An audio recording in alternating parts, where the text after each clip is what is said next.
Ludwig von Mises posited a theory of money and credit in 1912. He postulated that government intervention in the economy cripples the philosophy of the free market capitalism. Whilst this largely remained an economic theory, one man would manifest a free marketplace designed to give people a first-hand experience of what it would be like to live in a world without the systemic use of force by institutions and the government.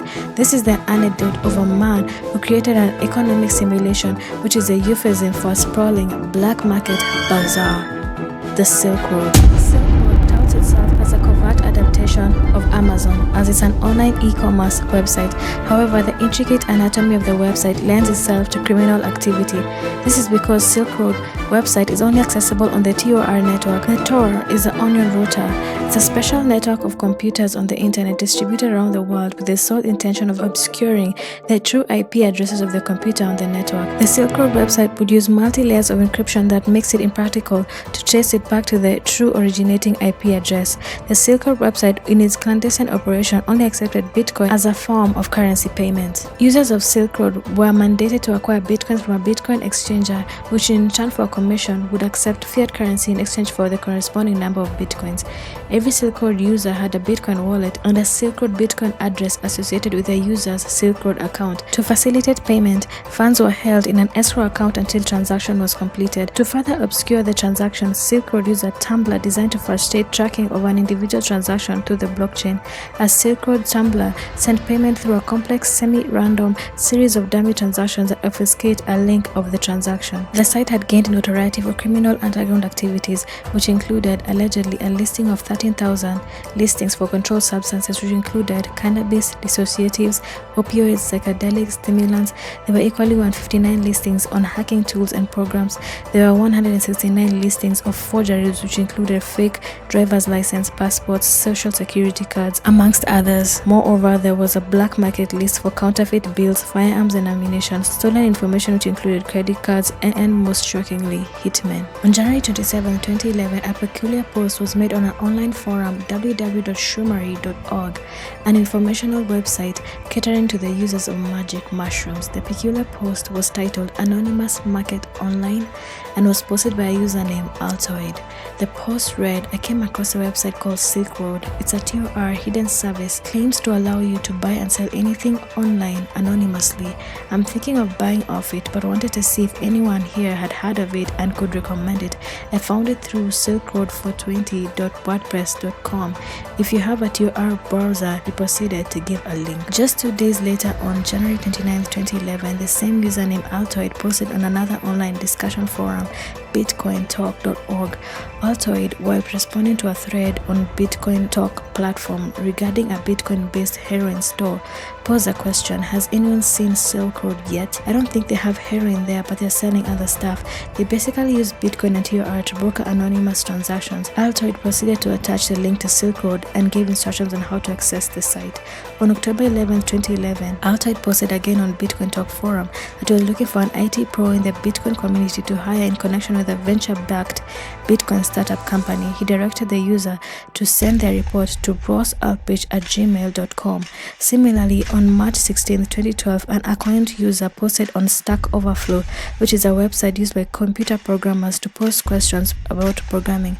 The account user's name was Frosty, and he posted, how can I connect to a TOR hidden service using curl in PHP? Following such aggressive marketing, Silk Road would reach its peak.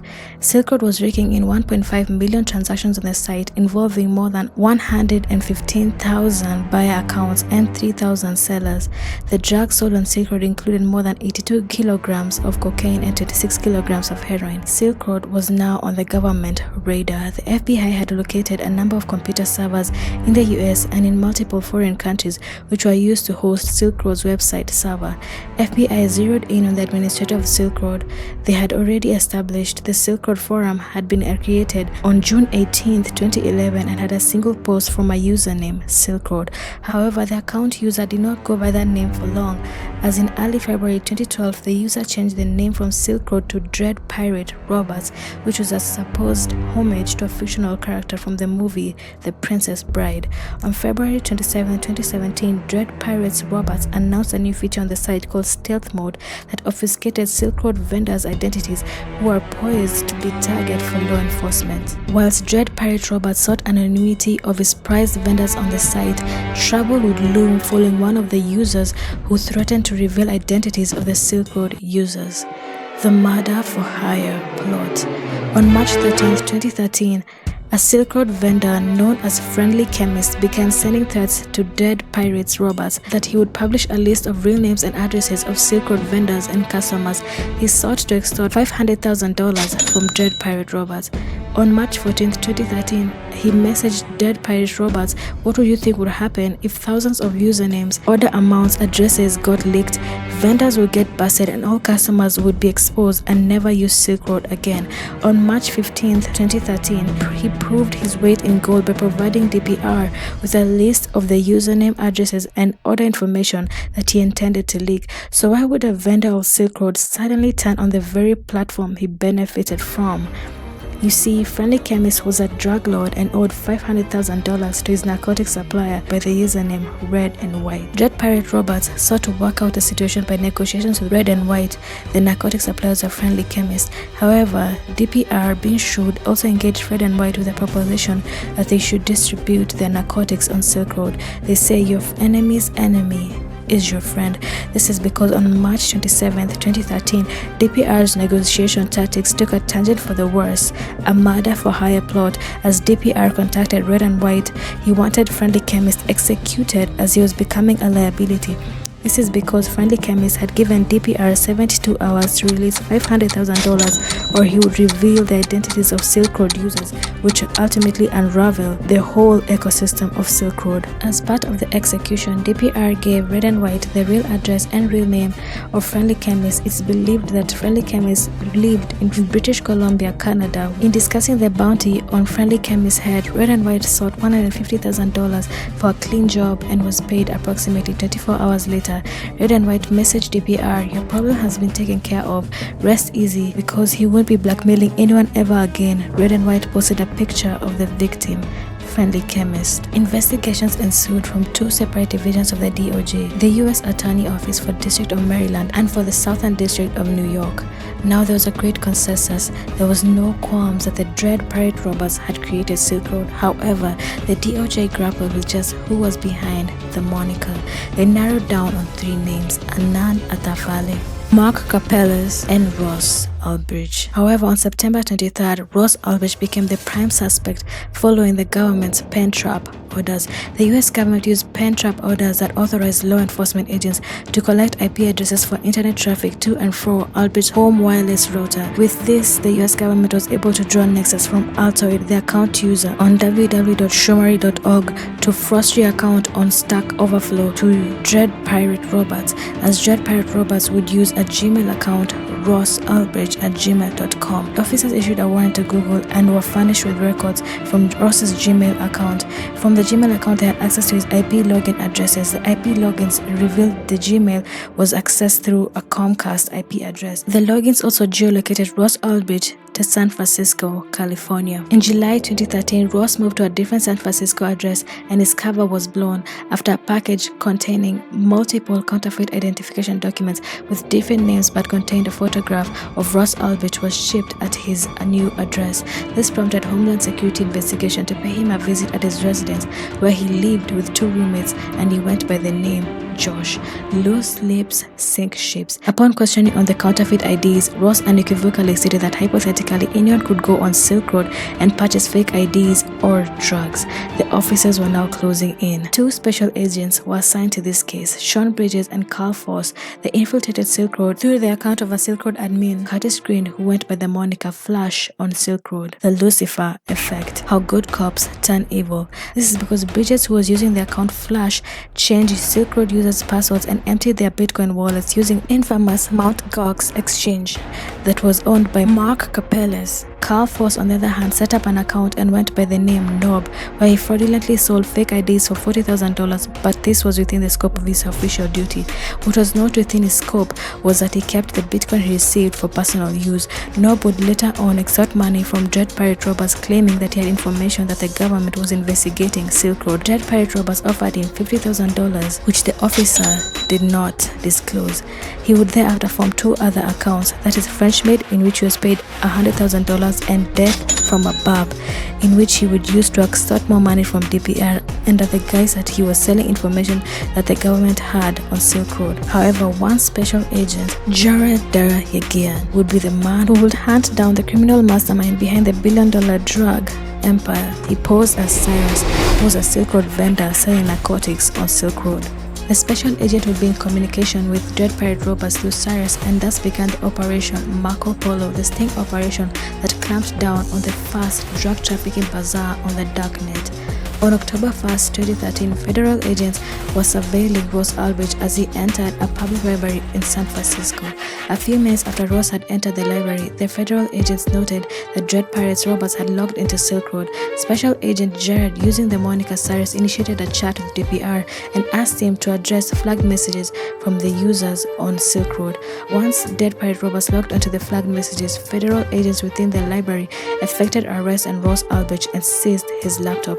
At the time of his arrest, federal agents noted that between February 2nd, 2011 and October 2nd, 2013, approximately 1.5 million transactions occurred over Silk Road, involving approximately 9.9 million, which was generated approximately from 640,000 bitcoins. Ross's trials began on January 13th, 2015, and which culminated with Ross Ulbricht on May 29, 2015, being found guilty of 7 charges and was sentenced to life imprisonment. His charges included distribution in aiding and abetting narcotics, using the internet to distribute narcotics, engaging in continual criminal enterprise, conspiring to obtain unauthorized access to computer for purposes of private financial gain, and in furtherance of a crime, conspiracy to traffic in fraudulent identification documents, and conspiracy to launder money.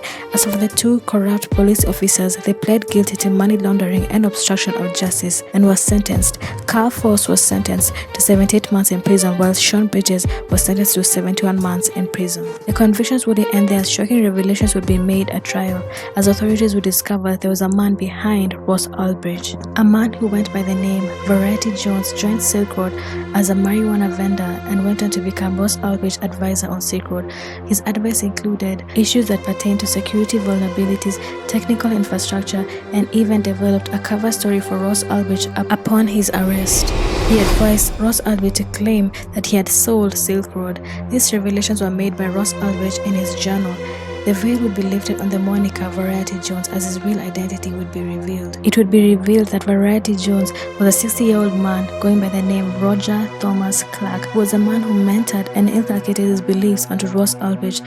He was arrested in Thailand in 2015 and spent 3 years in detention before being extradited to the US, where he faced charges of conspiracy to distribute massive amounts of narcotics, in which he pled guilty to in 2020. He would equally be charged for his deeply entrenched role as Silk Road's advisor, including his advice to have a staffer executed for $350,000 for alleged theft. Even though the attempted murder for hire was futile, it's alleged that Ross Ulbricht paid the hitman $80,000. On July 11, 2023, Variety Jones, alias Roger Thomas Clark, was sentenced to 20 years in prison and ordered to forfeit $1.6 million of proceeds from Silk Road. Just after the hidden site Silk Road had been seized by the government and its perpetrator serving life sentence in prison despite numerous requests for appeal of his case and even imploring a presidential pardon from then-President Donald J. Trump, Silk Road 2.0 emerged like a phoenix from the ashes with new masterminds going by the monikers Defcon, Libertas, Indigo, Dr. Clue, and Saint Evil / Dread Pirates Roberts. It's alleged that Silk Road 2.0 was generating approximately $8 million per month. However, given the rich tapestry of the online criminal bazaar, the FBI spared no time in Operation Onimus, whereby they arrested Defcon, whose real identity is Blake Benthal, a 26-year-old from San Francisco who previously worked for SpaceX. The identities of the other masterminds were also revealed. In an indictment, they identified Gary Davis as Libertas, Andrew Jones as Inigo, Brian Farrell as Dr. Clue, Thomas White as St. Evil/Dread Pirates Roberts. However, they were all arrested, prosecuted, and are serving criminal sentences. In 2016, Brian Farrell, alias Dr. Clue, was sentenced to 8 years in prison. Andrew Jones, alias Inigo, pled guilty on October 2nd, 2014 and was sentenced on 1st October 2015. On July 25, 2019, Gary Davis, alias Labor Tass, was sentenced to 78 months in prison. On March 13, 2015, Peter Philip Nash, alias Same But Different, pled guilty to narcotics trafficking and money laundering and was sentenced on May 26, 2015. Thomas White, alias St. Evil/Dread Pirate Roberts, was arrested in 2015 as Silk Road 2.0 administrator and was sentenced to 5 years and 4 months in prison. This leaves one man standing, Blake Benthall, alias Defcon. The feds seem interested in Defcon as he's been urged to fully comply with the feds and will only serve a lighter sentence of criminal tax violation. Kindly like and subscribe to the channel.